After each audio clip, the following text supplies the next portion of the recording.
La parole est à Monsieur Vincent Ledoux. Merci Monsieur le Président. Ma question s'adresse au ministre des Affaires étrangères. Que compte faire concrètement la France au Conseil de sécurité de l'ONU pour contribuer activement à une solution durable de retour à la paix civile en République démocratique du Congo? Car la situation subie aujourd'hui par le peuple congolais est terrible. Aujourd'hui, il ne s'agit plus seulement de dénoncer, mais d'agir. De quoi s'agit-il? De permettre à ce pays la tenue d'élections démocratiques et de faire respecter une constitution bafouée par un chef d'État qui se maintient illégalement au pouvoir depuis plus de 2 ans.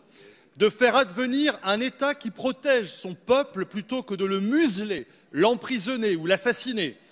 De faire respecter les lieux saints, comme ces églises catholiques profanées par des incursions militaires, de rétablir la confiance et la concorde au sein d'une nation maltraitée et humiliée. La RDC, c'est un territoire 4 fois supérieur à la France, 80 millions d'habitants, 10 millions à l'extérieur, un taux d'alphabétisation très bas, comme un niveau de vie très bas. Cruel paradoxe pour ce territoire qui regorge d'innombrables ressources minières et minérales. Face à cette maltraitance d'État, la France, avec les Nations Unies et l'Union africaine, doivent protéger ce peuple vulnérable et faire raison à ses droits, une gouvernance démocratique, des élections libres, une économie inclusive.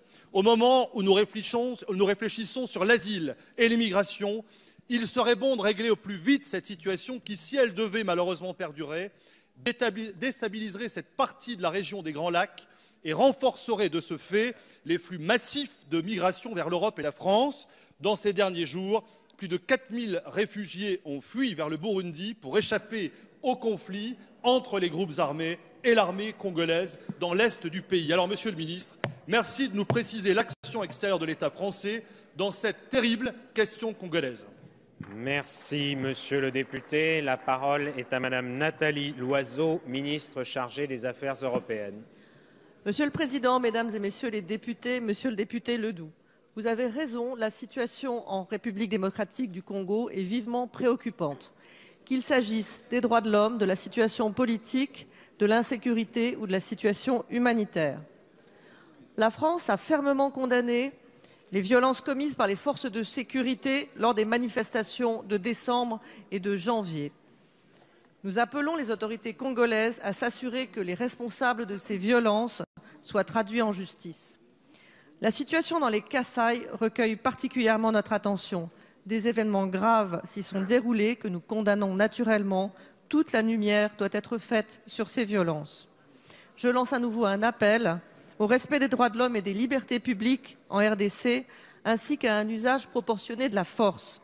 La France demande à toutes les parties prenantes de s'abstenir de tout recours à la violence. L'Union européenne a d'ailleurs adopté des sanctions individuelles en raison des violations des droits de l'homme en RDC. Vous avez raison, des élections transparentes permettant une alternance pacifique et démocratique sont plus que jamais indispensables.